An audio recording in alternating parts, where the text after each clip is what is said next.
Hello and welcome to the Toffee Blues, your source for all things Everton, and welcome to another 24/7 news report. The headline news today comes from ex-West Ham employee on Twitter, who is a well-informed in the know account, but again it's in the know account, so we'll see where that goes. And it says that David Moyes is very keen to bring Thomas SOUCEK to Everton, however the 30-year-old wants to remain at West Ham. It's a bit of interesting news, but this was also then covered by West Ham news site Claret and Hugh, who reported that David Moyes is set to sanction a move for Thomas SOUCEK this summer, and Moyes is tipped to snap up out of contract Irons right back Vladimir COUFAL. SOUCEK's West Ham contract is due to expire in the summer of 2027, and the Hammers hierarchy have no intention of entering negotiations for a new deal for at least another 12 months. It is understood the player would love to captain West Ham one day and is not agitating for a move. However, if Everton and David Moyes come in with a tempting offer, he could yet leave the London Stadium this summer. An Everton bid of over £20 million would be expected to land the transfer of 30-year-old SOUCEK. Before I start going, let us know in the comments down below what you think about a potential Thomas SOUCEK signing. In my opinion, absolutely dreadful. It would be a horrendous signing, and it would be a backward step for the club, to be completely honest with you. And that's not anything to do with SOUCEK. I think SOUCEK's a good player, definitely a Premier League calibre defensive midfielder, but we have that already. We have two of those already. Thomas SOUCEK offers a little more in going forward, in scoring goals, in getting into the final third, in set piece play. But at the end of the day, it's just money wasted, and it feels very machery to go out and sign a 30-year-old defensive midfielder for 20 million when there's holes after holes after holes in the squad, and this is what we decide to fill it with. I think it'd be an absolutely terrible transfer in terms of the rest of the squad. I think SOUCEK could play quite well. I don't have an actual issue with SOUCEK. Maybe if he was 5 years younger, I'd justify paying £20 million, but a lot of his game still relies on power and being able to drive forward, and the older he gets, the more that's going to just fizzle out, to be honest with you. So I'd avoid this at all costs for 20 million and just let him stay at West Ham.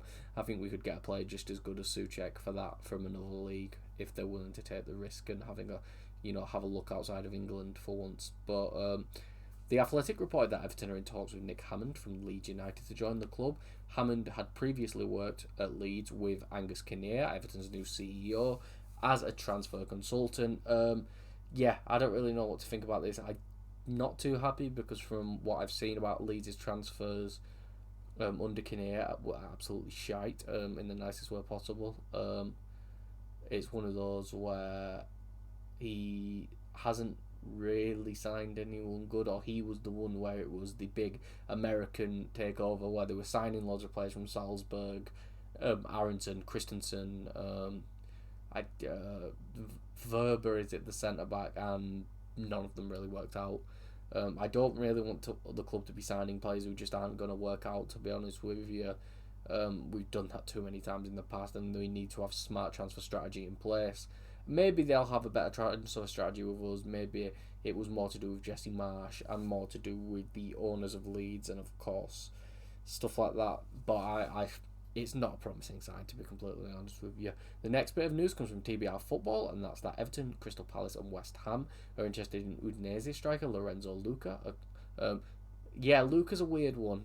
10 goals, 1 assist in 28 games, which sounds really good. He's contributing to a goal around every 3 games. But his underlying statistics are horrible. If you look at FBref, which is what I use, which has a section of per 90 numbers, it's arguably the worst that section I've ever seen while talking about a striker on this channel. Even I think Neil Maupay had a better one, which is, probably flashbacks for a lot of Everton fans. And it's not like the last striker we signed from Udinese has hit the ground running. I like Beto, but it's not exactly like it's worked out, let's be completely honest now. But it depends on the fee. I really think we should be looking at better strikers than that, than strikers who it dictates that they probably are getting lucky this season with the amount he scored. I think his XG was about 6, and usually I will say the best strikers do overperform their XG, but that's a consistent thing.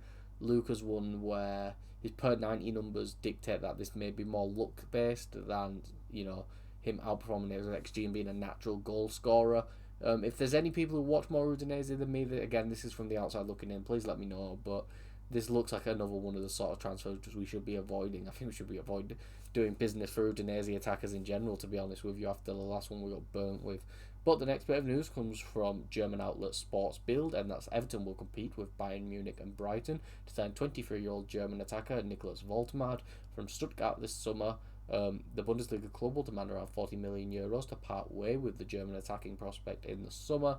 The 23-year-old has come on leaps and bounds this season, contributing to 15 goals in 24 outings across all competitions by finding the back of the net 12 times and providing 3 assists. In the Bundesliga more specifically, he has 9 goals and 2 assists in 21 games, and he's the complete opposite of Luka really. His underlying numbers, his per 90 numbers are fantastic, greens everywhere, which means he's usually in the top 25% of European forwards in the top 5 leagues, so it's really good. Looks like a really good striker, real talented, still only 23 years old as well. So it is one where this would really fit the profile of what Everton should be doing, the type of player Everton should be looking for. But 40 million is way too much when, as I've said before, we have so many holes in the squad. Striker is one of those holes, don't get me wrong, but not for 40 million euros when we still need fullbacks at both positions, some more wingers, arguably, possibly more centre-back depth if there's going to be no Michael Keane, Mason Holgate. We will only have 3 senior centre-backs with Tarkowski, O'Brien and Branthwaite, and then of course I think striker will be a priority above that. But do we have the money where we can spend 40 million on a attacking player and then still have the money to fill every other position? I'm not too sure about that. I feel like 40 million could be a majority of our budget in the summer, if I'm going to be completely honest with you. So it would be a really good signing, and if we can sign him and still get the rest of the signings we need, I'd be more than happy to see that. But we will have to see, because that is, it's a large outlay of money, and I don't know if we're going to have that much to spend in the summer going off the past few seasons. I know it's new owners and everything, but we'll have to see when we get closer to the summer. And some good news in terms of injury news for the fans, and that's that Iliman Ndiaye and Dwight McNeil have both returned to meet training with the men's senior team. This was tweeted out by Everton yesterday morning. And yeah, it's really good news. Hopefully we can get cameos in the Merseyside derby, but I'm not really expecting much. But it should hopefully mean that we have a very tough April coming with some games against the majority of the Big Six, some really good form sides as well. Having them two back suddenly makes the creative outlet so much better. We don't have to play Jack Harrison. It means Jesper Lindstrom probably comes off the bench as a spark plug with hopefully Ndiaye on the right, McNeil on the left, and Alcaraz in the middle. I know we haven't seen Ndiaye out on the right, but he did play out on the left under Dyson was really well. We could also end up seeing Alcaraz on the right and Ndiaye in the middle. I wouldn't mind any of those, but it'd be fantastic to have both of them back for a difficult run in, and yeah, to get a real look at what the full strength Everton side looks like under MOYES, because basically his entire second tenure so far, he hasn't had a full strength squad. And now he's finally going to get it back, which is fantastic news overall, really. But that is all for this video. If you did enjoy, please make sure to like and subscribe. Follow us on Twitter at Everton Newsfeed, and follow me on Twitter at Callum Brannan3. And I'll see you all for the next video and or live stream that I am on.